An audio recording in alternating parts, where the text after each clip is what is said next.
lods, ito na nga. Habang tayo ay nagpapahinga dahil tag-ulan, iba talaga ang susortehin. May nagregalo sa atin ng buko pie. Diba? Sarap-sarap. Pinadala ro sa atin.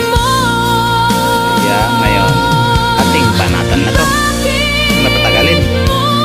Magbago pa yung isip nyo, kukunin pa ulit. Banatan na.